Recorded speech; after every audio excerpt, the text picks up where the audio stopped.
Welcome once again to the Roundtable Consult. I'm your host, Dr. Mark Williams, and I'm joined by my co-host, Attorney Sonia Madison.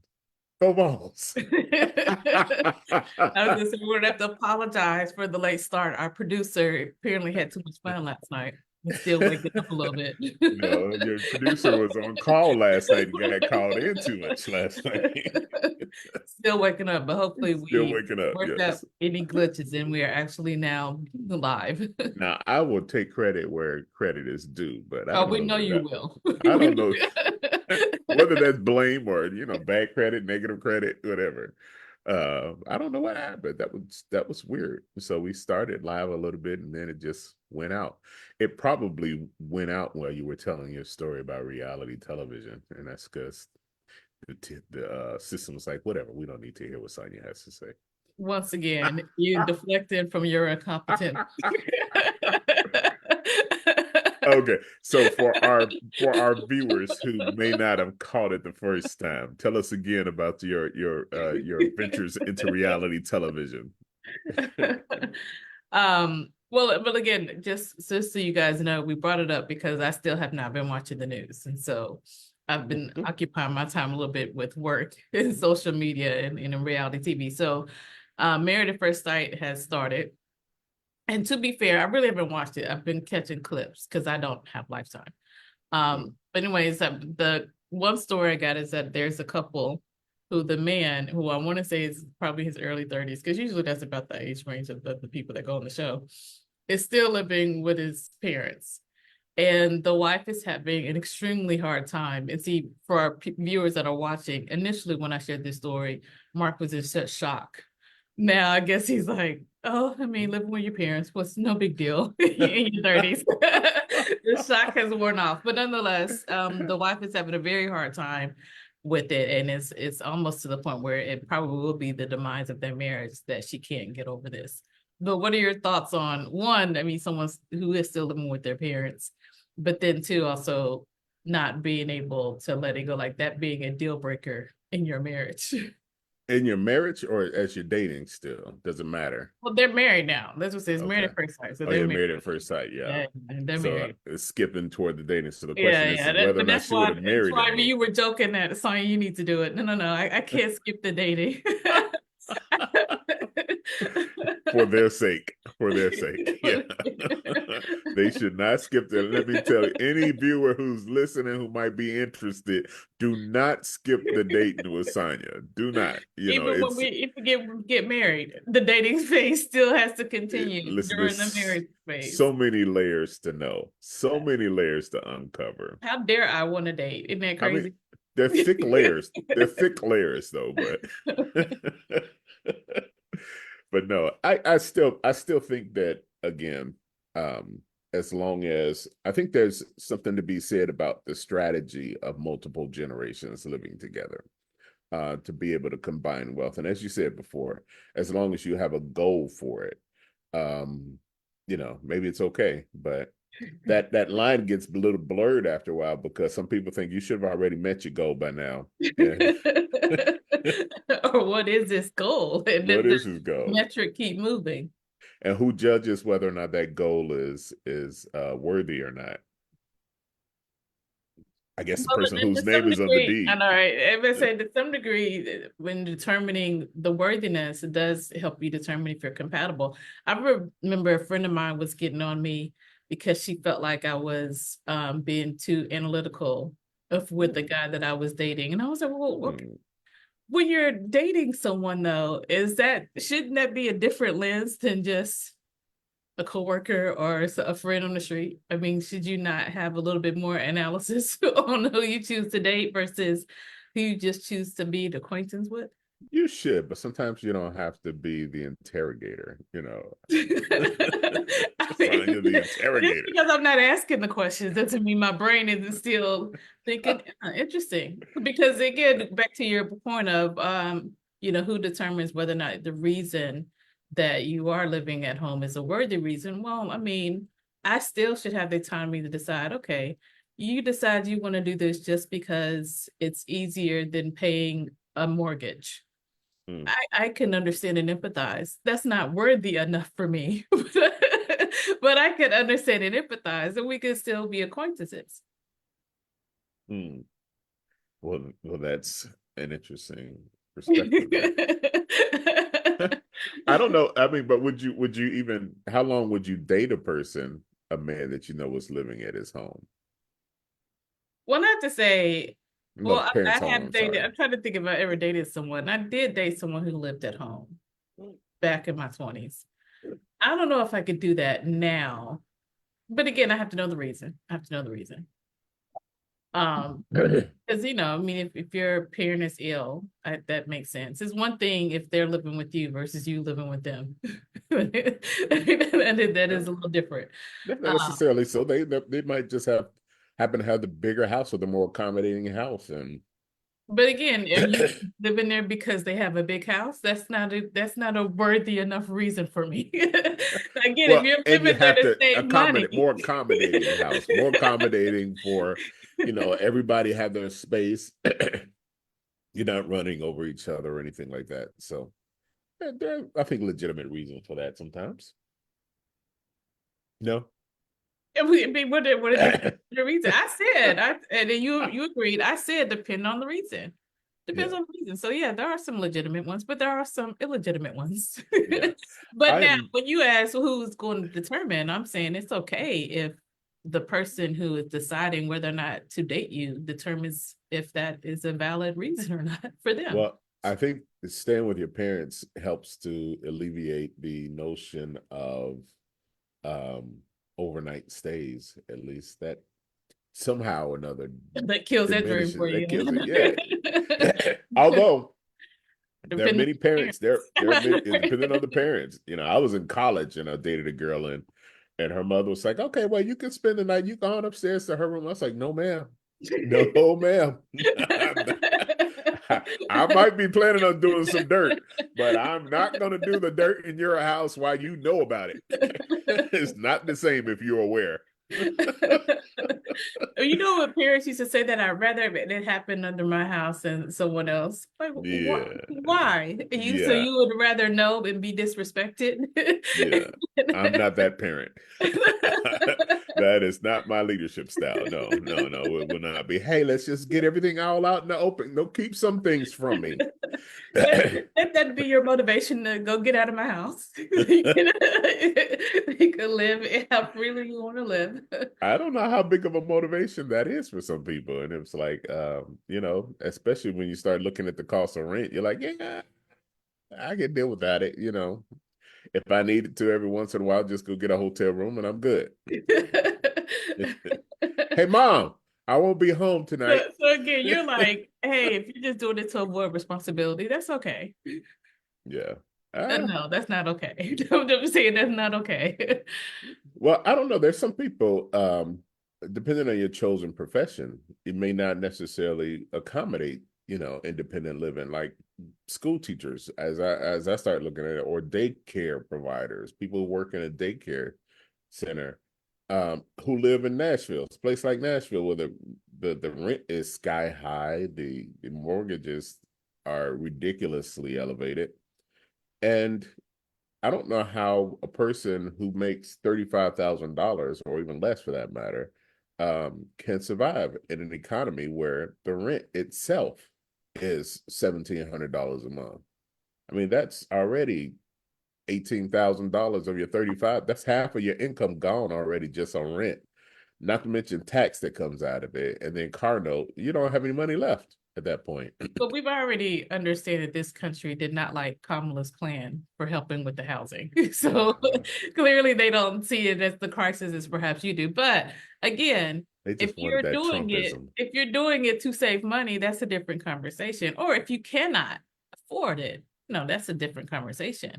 But if you're doing it to avoid responsibility, then I'm saying, well, then you're not ready for the responsibility of a relationship or marriage or family or any of that. Maybe you don't want Only the you mean response. you Maybe you tell want all me the it benefits only without gets the progressively worse if you not necessarily, because when you've got somebody who you can share the burden with and you don't have to bear it all alone, that makes it a lot easier. And so I've Yes, so you said want to make multiple, sure you get someone who understands what the burden looks like yeah, versus someone who's avoiding the burden altogether. part of the burden is you. I'm like, you're part of the burden right now. I just want you to know. Yeah, that's Oh, not good. I'm sure those parents will say the same thing. Yeah, no, no, no. Yeah, Not a burden at all to still be under my roof in your 30s. that's my little burden. That's my little burden, and I love her, love him, whoever it is. That's my little burden. Well, I mean, speaking on our topic as we get in there, would that be your leadership style? Would you, if again, you have a child who's in their 30s saying, "Hey, I still want to stay at home because I can't afford it," is that enough for you to say, "Okay, fine, stay at home and not put in any parameters to help him eventually get out of his own?" Well, get a little personal now, but I'm probably close to doing that right now. Because he's not in his 30s, but he's gonna be soon knocking on 30's door. But and it's a different story. Again, it's the circumstances. It's so expensive to live in Nashville, and his job keeps him out of town for 2 or 3 weeks a month. And so why would you spend all that money on rent? And you're only there half the time. And so it's like, okay, well, we've got you got an excuse right now. We would have had a much more serious conversation by now had his job not been what it is right now. So so at this point, it bought some time before the question comes up, like, what's your intentions? What's your intentions? So then from your perspective, his reasoning is a legitimate one because according to you, it's like, well, who's determining the value of your reason? Yeah, I think so. I'm the kind of leader that does like to. I don't like to dictate everything that goes on. I like to watch and observe what you're going to do, and how you're going to do it. I'll give you some basic instructions, and then watch how you're going to do it. In fact, not only just basic instruction, I'll give you detailed I instructions. better Even say, I don't see you being broad at all. now, I give you detailed instructions, and so that you can, for example, in my practice, we've got a handbook that tells you step by step everything that you're supposed to do. If you come in as a front office assistant, if you read this book, you'll know exactly what to do, and I don't have to show you anything. You'll know exactly how to get up and run it. Same thing if you're a medical assistant, and you'll know how to do everything perfectly well. Problem is that people don't do that sometimes, and so we show them, we watch them, give them a chance to try to work out, find their stride and everything. And then if it's not quite working at that point, then I'm going to have to intervene and say, okay, so why aren't you following the instructions that you were given, the way that you were taught? And on top of that, the way that you have as a reference right here, you have no excuse for your poor performance at this point. And so that's where I am. But on the topic of having people be open as much, I don't think, as a leader, I don't think that I don't think a leader needs to be open with everybody. And I don't think that a leader needs to have, I think that the leader needs to have more information than he or she offers. I had to say she in there because I knew it was coming. I felt it rising up in you. Like, why does the leader have to be he? Because Well, I he's mean, the head of the one household. interesting thing that you said, and because I think that, and this is leaders in general, I'm not strictly just talking about leading your family, because you see this even in the government, is this level of transparency. Because I do think for some people, it's particularly in this republic government that we have, even though again got democracy in there, you do want to be able to at least have a voice in who is representing you. But to expect that you're going to get the person to move the same way you would move, it would be, it's just not, it's not feasible. And again, in a republic, that's why you vote for the person, and then you hope that they will consider your interests. But to some degree, back to, I guess, determining the type of people that you can lead. If you know, hey, I've got a group of people that are creatives that want to make sure they do have a voice or want to make sure that they are included in every detail, then you would probably work well to give them what the details are. And if they just say no, well, then you won't be leading them, right? This isn't going to work for me. Versus giving someone, okay, this is what broadly I want to do. This is where I want to go. Now, how we get there, we can all decide together. But we have to be on the same page as to at least what our goal is. Well, I think the difference is when you are electing a leader, yeah, that transparency about where you want to go, what you want to do is very important. We But saw it's not. even, huh? But it's not very important. Why isn't it? Because you're not, do you feel like every person that's in Congress, you get to see or hear their detailed plan about what they're going to do? No, but it would be important if they Well, did. it I would be think it's nice if they do it, right? But but a, again, you're the ones that determine how important that is. And so if right. your constituents are not saying no, we want someone who is going to come back here before every vote and give us a point by point detail as to how they plan on voting on these bills. That's just not something you're going to get. Yeah.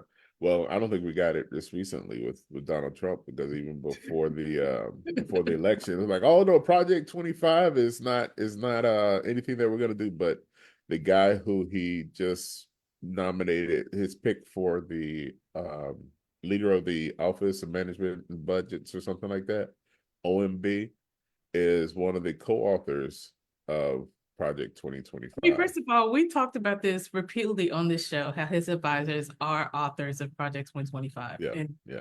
And so Well, if you his believe appointees now are going to be right, are going to be those. So those of which us, we knew, which we knew was going to happen, that they were going to then become. not everybody knew that. Oh Not please, everybody oh knew, please, because oh please. they You like to definitely knew convince Mike Pence wasn't themselves. going to come back. You definitely knew Mike Kelly wasn't going to come back. You know. So I've heard so many people say, take Donald Trump seriously, don't take him literally. And that's a problem. When you have a leader that you can't take literally, then you don't know if you can trust that leader to be genuine and honest to what he or she says that he or she's going to do. So I do think that transparency, especially when people have a choice about their leader or who's going to lead them, it's very important that they have much more transparency. And not only that they have transparency, but that they have some level of integrity that causes you to be able to trust the level of transparency that they provided. One, trust that they're going to do what they say they're going to do, that they're not. Two, that they're not going to do what they say they're not going to do. And three, that if they withhold something from you, it's not going to be to your detriment. Because I do think that it's important. This whole, Freedom of Information Act, I think it is important for the government to know some things that the people don't know.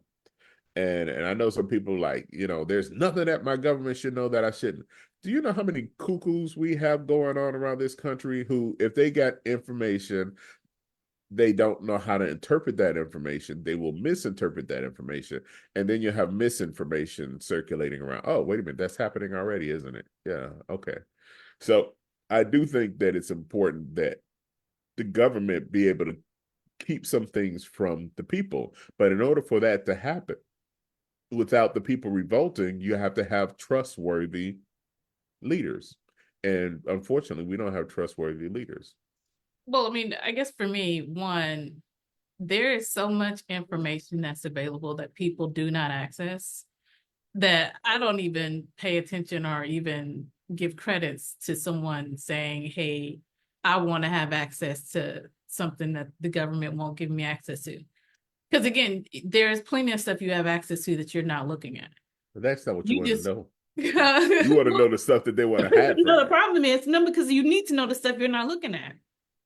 You need to know that. You're not even going to understand this if you don't even know this part. But what do you want to know? See, you need to know the stuff that's available to you, but you don't get it. But you want to know the stuff that's not available to you. Right, you don't get it, but you want to know this other stuff that you're not going to understand because you won't read the stuff that's already available to you. So I guess for me, I'm saying I'm not even concerned about that part, but I want to correct something. First of all, I do think Trump is transparent, and I do think people should take him literally. And it's frustrating to me. What's frustrating about this election is, again, you have, to your point, people who are hearing what he says and says, "Well, I just don't take him literally." Okay, but you Mhm. should.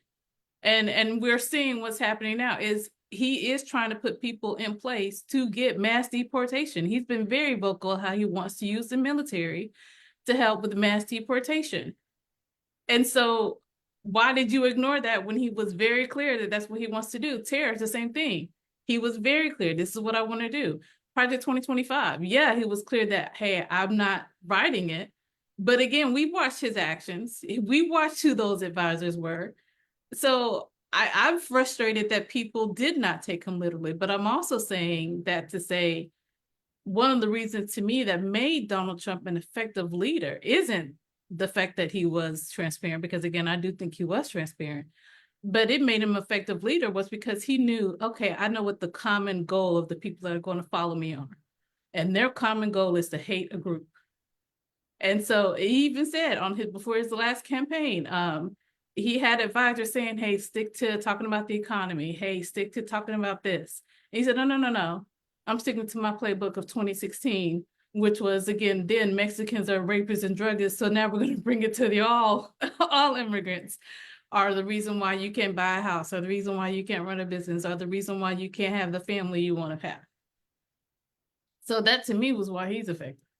So you got a compliment out for Donald Trump. This is the first time Hey, I've you say he's an repeatedly effective said he's leader. an effective leader. Hitler was an effective leader too. We all, I mean, he's an effective leader. To me, it's I know you want to have transparency, but to me, I don't think that's realistic to have transparency in any of your leaders, but especially not in your government leaders.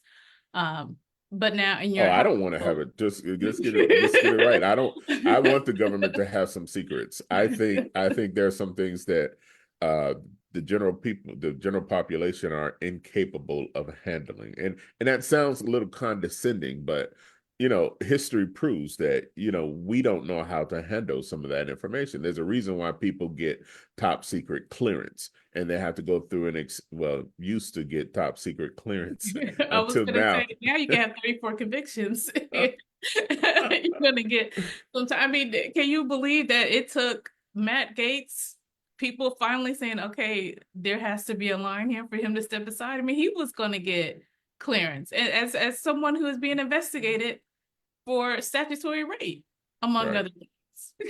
Well, we've got the offenders of the galaxy. He's appointed the Oh, sex we do. offenders, the Oh, sex we offenders of the galaxy being appointed to positions. That was like now you look at, and so I wonder what the impact of this is that Donald Trump himself isn't accused or at least been found liable for sexual assault against a woman. He nominates Matt Gaetz, who's been under investigation for statutory rape and possibly sex trafficking. I don't know if you saw the diagram that had all the different webs of people who he sent money to through No. Venmo. Yeah. I did know the Venmo thing, but no. Oh, oh, it is. They have. I think they released. Somebody probably leaked it, and it probably is inappropriate for that. But I agree. I think some things need to be leaked. Um, Some things need to be secret and some need to be leaked. some need to Who be leaked. determines which? God only knows. God only knows. Oh, because But be real, he's been under investigation for a long time. I mean, it's like saying R. Kelly or P. Diddy at this right, point. I mean, no one right. is surprised here. But to your earlier point, okay, if we're going to pick and choose who's going to get access, we need to be more, I guess, articulate about who should not get access. And someone who is being investigated or someone who's been convicted, should that be, no, no, no, sorry, you can't get access. So that means you cannot do this position. But does that what I guess I'm trying to figure out, what does it mean, or does it mean anything that you've got all these different sex offenders being appointed, or people who are accused of and or paid people off to stay silent about their sex offenders? I think his one of his this female candidates was just accused recently of enabling sex trafficking or something like that, and just of children. I wanted to say it's what it was. And the irony of it is that the people who are ardent supporters of Trump are saying, he's going to stomp out child sex trafficking. And I'm like, are you seeing the people that he's appointing? Are you seeing the leaders that he's appointing? And you know, and all he has to do is say, "Nope, that's fake news. That's fake news." And then you hear people come back and say, "Why is all this now surfacing now?" You know, and nobody said it. Duh, because they're about to be appointed to a position, and it's called vetting. It's called investigating before you give somebody that kind of power. And And like two hex up, people that were started in saying things. 2017, huh? Two people were saying things before, and you Yeah, didn't want to hear it. You and didn't they want to hear they were been stifled. They've been shut it. down, or charges have been brushed under the table. And so I don't know. It's But concerning. again, an effective leader, because we also know the saying, birds of a feather Flock flock together. together. And Right about so, that. like, no one to me should be surprised by not only the fact that Donald Trump won, because again, we've talked about some of the still isms that exist in this country, but also with the people that he's appointing. They just Why are we reiterate. They shocked? reiterate everything you suspected about him. You think he was a Right. misogynist? You thought he was a misogynist? Look at the people he's Right. appointing. You think he's a racist? Look at the people that he's appointing. You think that he's a greed person, greed just out for the rich? Look at that. He just nominated the head of the treasury or something like that, a hedge fund billionaire. You know, I'm like, you don't think that that will he'll have any particular, you know, biases or self-interest in this thing? He's going to altruistically say, hey, these are the things that we're going to manipulate the economy for the middle class, not for us billionaires who have, you know, Which now we did control the see privy levers to of. that conversation on the campaign trail when the Democrats were showing all those commercials. Yeah, I'm gonna give y'all some tax incentives and tax cuts. We saw that in there, but again, we don't want to listen. And yeah, because But I oftentimes think there is a back room where Donald Trump, Elon Musk, Bezos are all just sitting like, okay, so how do we get the Richard, government right to pretty much run our lifestyle? How are we getting the government to be our employer? hmm, yeah, I mean, and and they've made it happen because I don't think, as I know that Twitter has gone down, um, but I don't think Elon Musk cares. He's like, no, of course not. He's going to be, you got know, the another director bankroll of coming in. Doge. He'll be the director of Doge, and I think I don't know when you appoint leaders, you have to determine whether or not they're going to operate or the propensity for them to operate in their own self-interest versus the interests of the people that they lead. And it's hard for me to imagine That's what you billionaires should do, but that's not, to me, that's not what happened in this last election. that might be true. I don't know. It's not what looks like will happen. We'll see. We'll see. I will Oh, not.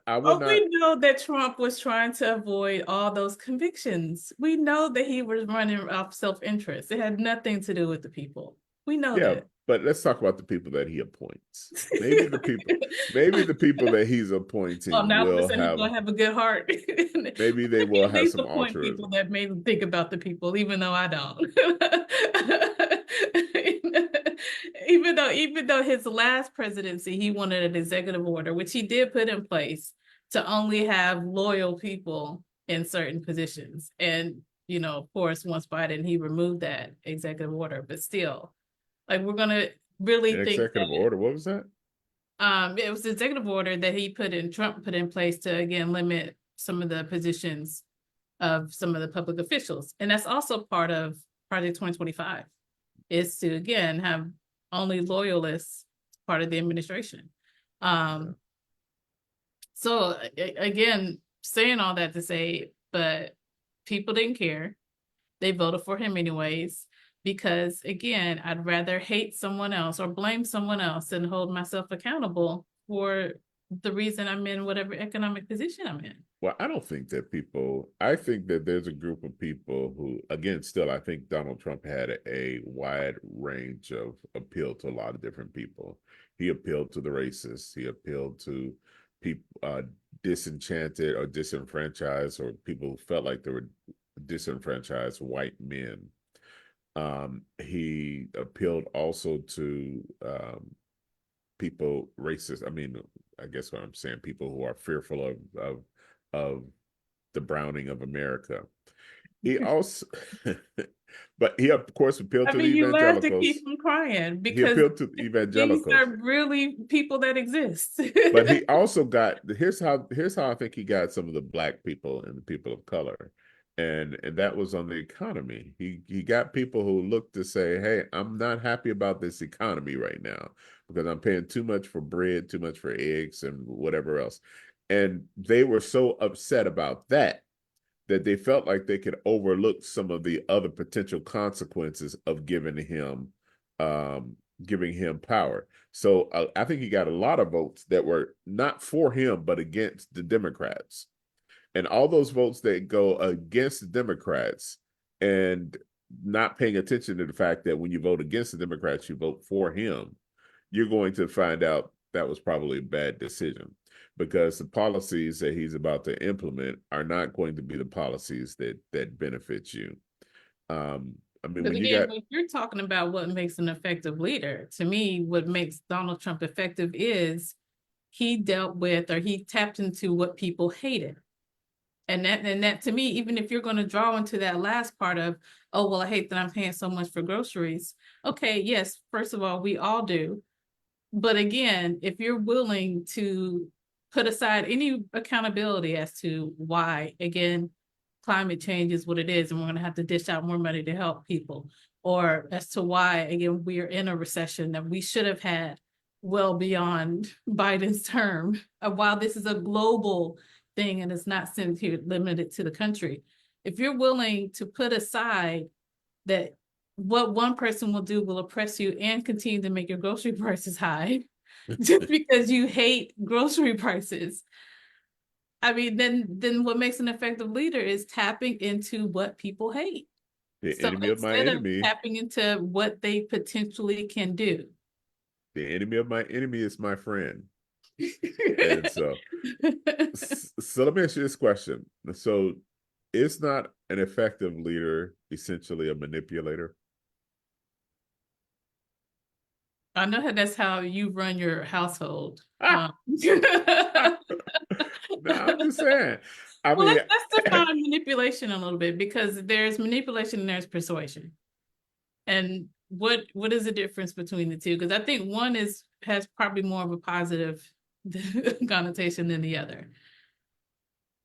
well, let's define them. So how are you going to distinguish the two of them between them? But you asked the questions, so that's what I will. How are you defining manipulation? Um, I I define manipulation as controlling or influencing somebody. Now, it could be art. I mean, well, let me look at this. AI says that it's controlling or influencing someone or something in an unfair or artful way to achieve one's own advantage. And so the question is, so then no, the leader shouldn't be manipulative because again, that's going back to self-interest. And I think it's you spoke earlier how if you shouldn't be voting for people or you shouldn't be having people that are leading only because of some self-interest. so if I'm running a company and I want that company to be successful, will it not be my own interest and my own interest to make sure that people are functioning at their highest level of productivity? Well, And one, you cannot control how people function because I do think there's a difference between controlling and influencing. I do think mhm. there's a difference between those two. Um, but to me, if you have a business, you would hire people that again will have that same shared interest of ensuring whatever product or service you're providing is successful. Not And necessarily. Some people but just if want a you would, job. to me, you don't hire someone who doesn't have that interest. Like, so Everybody got that you're in interest. charge of who you hire, right? Everybody has that interest in the interview. Well, I'm just saying, you got it. You're the hiring person, so you do have control over who you hire. Uh-huh. And so then, and once you understand and once you figure out, okay, this is what our common interest is, again, how we get there, we can all be creative and talk through how we can all get there. But if you're that type of leader that, hey, this is our common interest and only I can dictate the process by which we get there, if that's your level of leading, which Mm. again could work for some people, but it's not going to work for a lot of the creative alpha people. Uh-huh. Yeah. So another definition of it is the action of manipulating something in a skillful manner. Um, the it says manipulate. I would use the definition of manipulating in the definition. But I do Oh, think that's you have to ridiculous. be persuasive as a leader. You do have to be persuasive or influential. So where do you draw the lines on some of these things? Where's so you start talking about influence versus manipulation versus persuasion. What's the difference between them? Well, to me, going back to your definition of manipulation, it is controlling for the purpose of your own interests. To like, didn't it said in there to a certain unfair advantage, It only to unfair get or artful. or It's artful, whatever. artful. But Artful is not the necessarily a bad situation. but Art nonetheless, the bad. What makes it bad is you're only thinking about yourself. That's what makes it bad. And to me, that controlling is like you're just pulling someone's hamstrings. Whereas when you're influenced or persuading, to me, there's hopefully you're using empathy, you're using knowledge. You're not just simply trying to use manipulative words to get what you want. it's not necessarily manipulative words per se. It's I think you can persuade somebody without them taking action. You can influence somebody without them taking action. But when you manipulate somebody, there's an intention that you want them to take a certain type of action. Whether that action benefits you personally, whether that action helps to advance a final goal, whatever that goal is, you can see to your own advantage. But if you have a goal that you need to meet and you need to somehow or another get these people to get people to come together to do it, you have to evaluate. You can't just persuade everybody just by saying the same thing. I can offer a speech to a group of people, and each one of them have different triggers. And I'm not saying trigger in a bad sense, but trigger in a good sense that gets them up and moving. I have to know what makes that person tick, what inspires that person, what gets that person going. I also need to know what gets that person turned off and angry. And so if I intentionally avoid those things that I know that person is going to decrease that person's productivity, and I turn on and intentionally do those things that I know will improve their efficiency, then I'm essentially manipulating them because I'm controlling my behavior to produce a reaction or a response from them that's favorable. Whether it's to my own advantage or whether it's toward the advancement of a goal, I'm still manipulating that person. Well, I use the definition that you use, which said to their own advantage, to their own self-interest. Well, And that so was I'm AI, saying, but there are other that was, but definitions. nonetheless, I'm just saying that was the definition that you brought up. And I'm saying I agree with that because that to me makes manipulation a bad word. Uh, It's because it's about your own self-interest. But okay, now, let me give you another definition: but to now manage if or we're, utilize skillfully. To but manage or utilize skillfully. That's But one again, if definition. we're talking about persuasion and influence, again, I'm saying you have to understand the other person. You have to even approach them with the understanding that just because you think something is subjectively important to know doesn't mean that they will. So you will probably come with an abundance of information. Versus with manipulation, you will probably even continue with your fake news narrative, as what Donald Trump did and said pretty much these Haitian migrants were eating pets and dogs. I mean, you will lie to manipulate for your own self-interest is what Donald Trump did.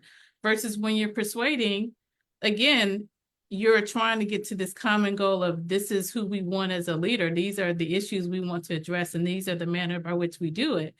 But if you're bringing forth plans and policies and step by steps, that to me is more for persuasive than a manipulation.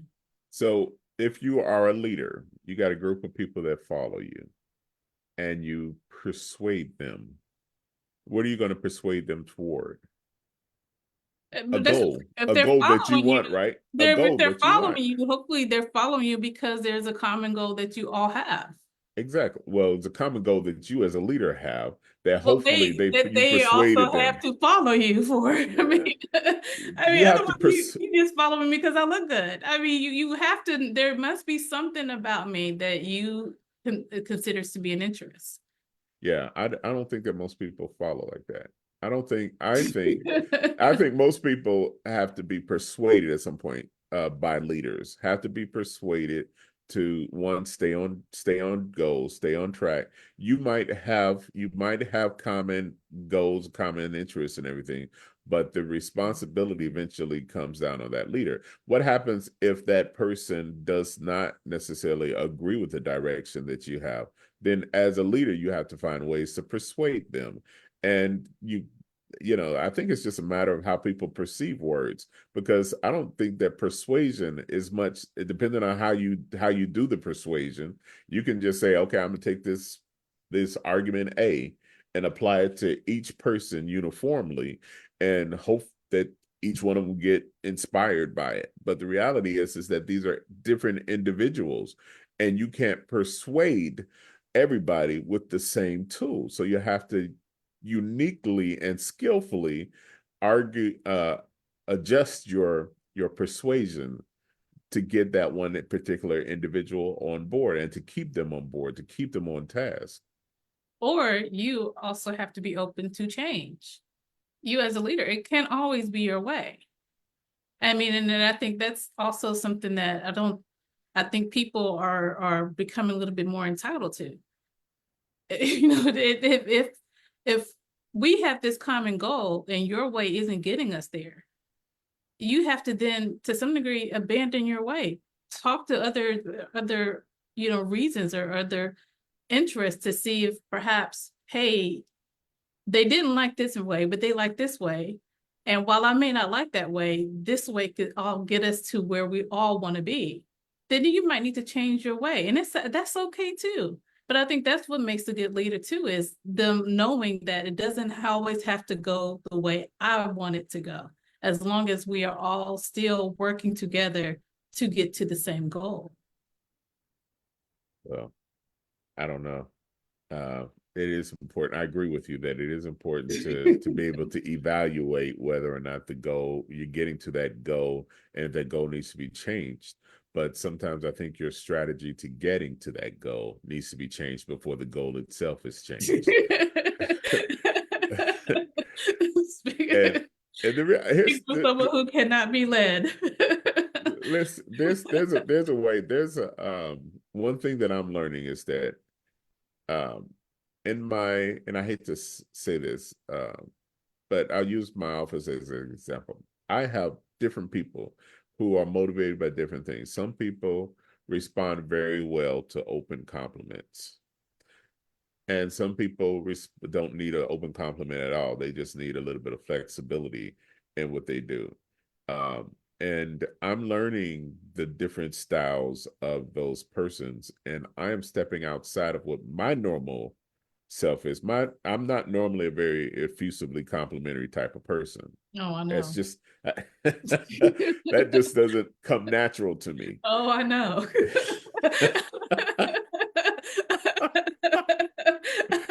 Hey, that's a great cap you're wearing today. I like that. Orange looks great on you, Sonia. It really does. But I know in order in this environment right now where employees can unemployment is low and employees can leave you in a heartbeat, and it's hard to replace those employees. I need to find out what makes my employees happy. And if my employees are happy, then my employees will be a little bit more productive, and they may be a little bit more likely to stay longer. And for me, that advances my goal. That makes it's to my own advantage, right? So I'm adjusting my behavior to accommodate what makes them tick so that I can eventually benefit from it. not just me, but they have a happier workplace and everything like that too. They enjoy coming to work. So there is some mutual benefit in it, but I'm still benefiting from it. So somebody can look at that and say you're manipulating because this is not what you would normally or ordinarily do, but you realize that you need to do this in order to get that person to be productive in the way that you want them to be. You need to do it in order to get that person to be happy and have the job satisfaction that keeps them there, which then also serves your own purpose. Is that manipulation? Or is Well, that again, persuasion? Or is in that your influence? in your definition that you first brought up, it was talking about unfair. Or artful? And so I want to keep I again, want to I want you I want to keep you keep saying unfair, well, but there's a because it's next to artful is so broad that when you put it next exactly to or unfair, skillful or it skillful. didn't if it said fair and artful, that's It different than said unfair. or. It said That's what or. fine. If it said fair or artful, that's different than Right. unfair or artful. Okay. So it's And so I'm right. saying it is next to unfair. And so again, if you're saying, hey, I am not going to even consider your needs at all, and you just need to do what I'm telling you to do, and you're even putting unfair advantages that hurt them just so you can do what you need to do, then yes, that's manipulation. But if you are taking into consideration what it is that they desire, and again, y'all both still have the common goal of your practice being successful. I don't know that they have that common goal, Oh, but I'm sure they do. yeah. Otherwise, they have to look for another job. Well, And yeah. so yeah, so they also have the goal for the success. So then yes, I think that is persuasion. That is, because and one of the things ultimately, as you know, when it comes to the law, both parties can walk away at any time. So, Hmm. that being said, there's then this implicit rule that both of you guys come to the table with something the other one wants. So with some equal footing to some degree. And so, if at any point you decide this no longer is serving my interest on either points, whether you're the employer and employee, you have the option to walk away. Hmm. So I think manipulation becomes a derogatory thing or a negative thing when it benefits only one person. Now I can do some things that makes. I mean, even that's wow. I'm gonna get myself in trouble. I hope my I wife was ain't gonna watching say, I this. mean, I'm sure you think about all the things you've done. I hope her, I hope my wife isn't watching this. Let me say it this way, but she knows that she knows that she can manipulate me easily in order to get some of the things that she wants to get. But in the process, it makes me happy too. She's like, so he's not being disadvantaged, right? He's getting exactly what he wants. And when he gets exactly what he wants, I'm more inclined to get exactly what I want as well.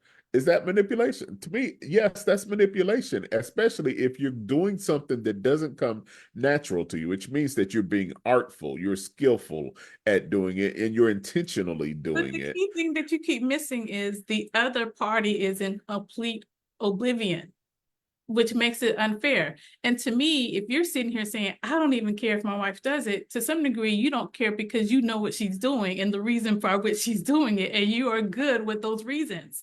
I'm good You're that she's talking, intentionally trying to keep me happy. yes, And that's what she's I'm saying. You're probably good good with that I'm that. intentionally trying to keep her happy But someone else would may be like, no, no, no.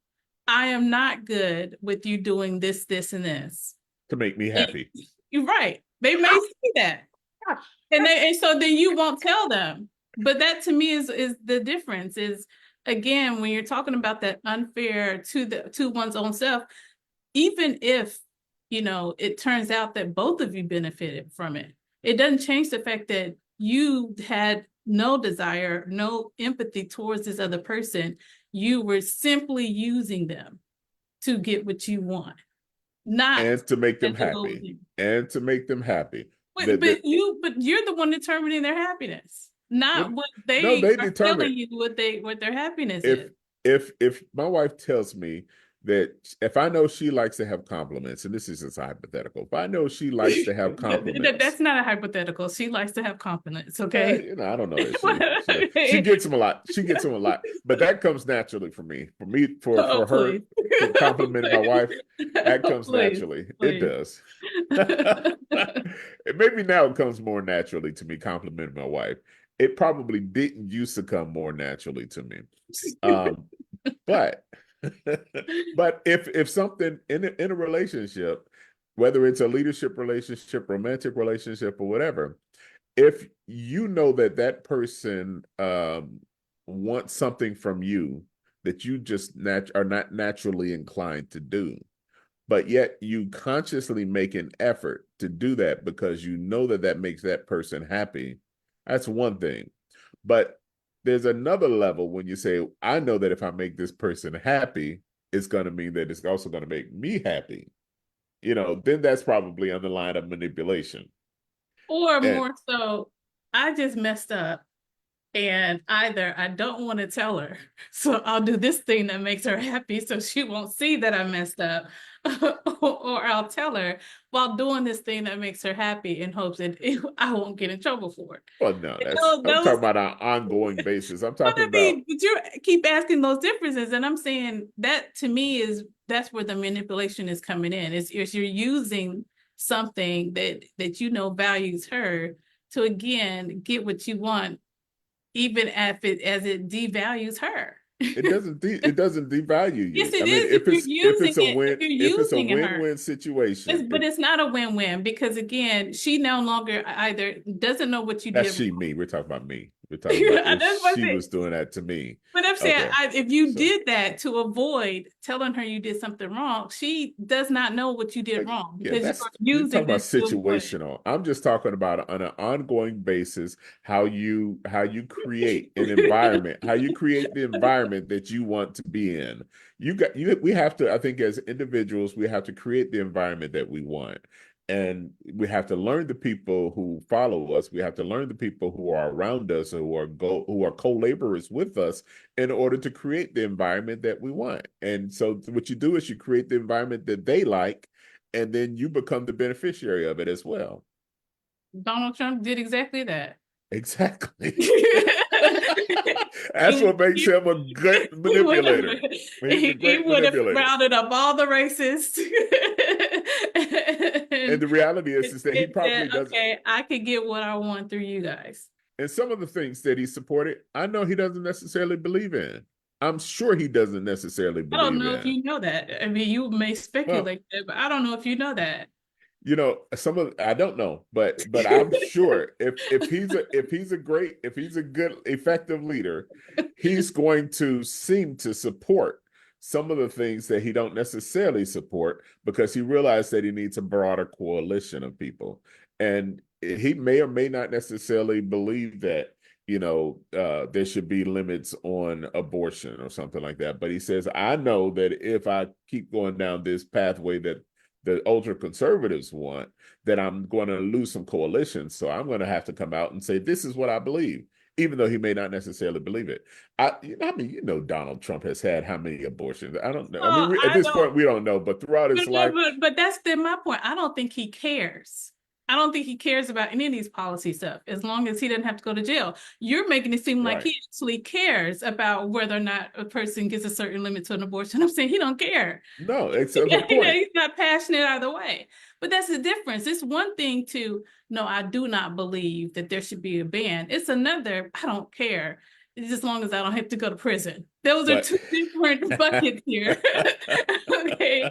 And so that's what I'm saying. He doesn't it's not like he has a position and that he is then passionate about position. No, he has no position except Hmm. for let me avoid going to jail. Yeah.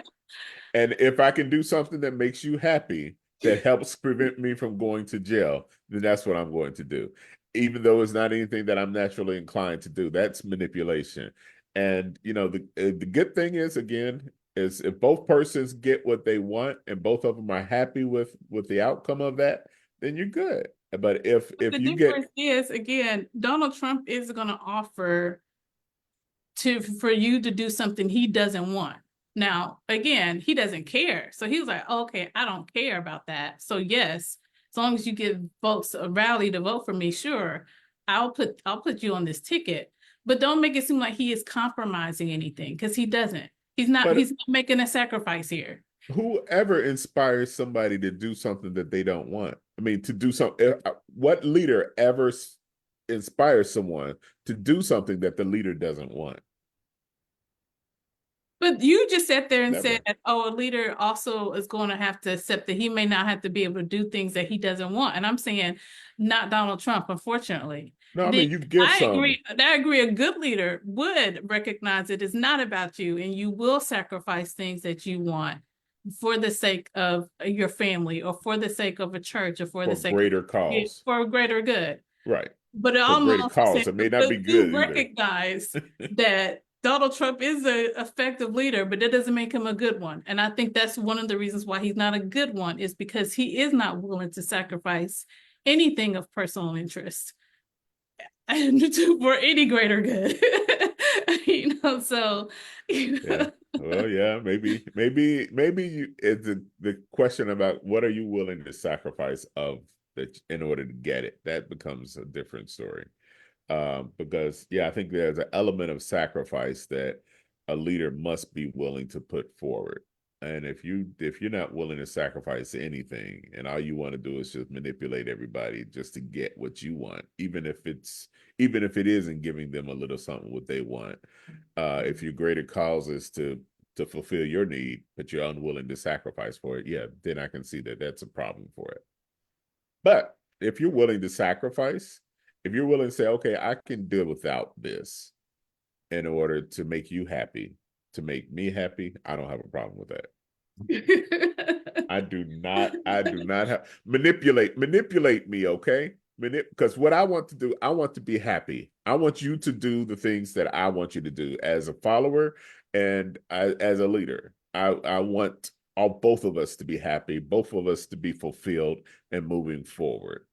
And whatever I have to do in order to make that happen, whether you know I'm doing it or whether it doesn't matter, frankly, if you know if I'm doing this intentionally, this is naturally comes naturally to me or whatever. I'm like, who wants somebody to naturally be like, oh, your hair is pretty? You may want that, but that's not in that person's nature to do that. But if that person knows that that's important to you, and then when you come in and you see them and you say, "Oh, I would never have thought to do that, but let me think to do it now." Your hair is pretty. I mean, first of all, you make it seem like it's so simple in terms of, oh, you just wake up and she wants you to say, hey, you look pretty first thing in the morning. I'm sure it's more so she has gotten herself glammed and you're like, all right, you ready to go? Instead of saying, wow, you look gorgeous. Any um, case, in any case, same thing, same thing. I think people need to be a little bit more intentional about their manipulation. And yeah, I'm saying I agree if you are sacrificing something, but that to me is where it's not manipulation anymore, because both what people, is it? again, it's more the persuasion, because both people are sacrificing. Both people are sacrificing. So it's not as if it's all my way or it's all her way. It's an understanding, and I shouldn't even say mine or hers, because even if it's master, servant, or leader and followers, there's still that understanding common goal of, because we want to make sure this ministry is moved, or this ministry that disseminates a certain message, or this family is moved towards this goal. And so, yeah, then we all make sacrifices. I'm And just making the wanting, sacrifice itself can be manipulative. you said what? Making a sacrifice itself can be manipulative. I You know that if can't. I can be, making a sacrifice can be an act of manipulation. You say, okay, well, I know that I want a certain behavior. That's for me. To me, it all comes down to adjusting your intent to modify a behavior to a desired outcome. And if you are Well, so doing long as it is not against the other person's interests. And right, that's, to me, is right, where I'm saying, like, if I you're get it. doing it and knowing that this is against their interests, but I don't care because it's my interest first and foremost, that's then when I'm like, oh, then they're manipulating. Yeah. Well, I still call it manipulating, but one way or the other. But we sound like we've got a point of agreement. We probably ought I'll end on that point. because it's not too often that we get those. Well, hopefully you guys have been tuning in. Again, we apologize for the late start. Our producer, we're working on him. Work on him. Pray for him. Pray for him. Pray for him. Well, hopefully you've been commenting throughout the podcast. But if not, please come back to Facebook and give us your comments. You can also go to YouTube and see a repeat of this podcast. And you can catch us on your favorite podcast platform as well as Star Radio.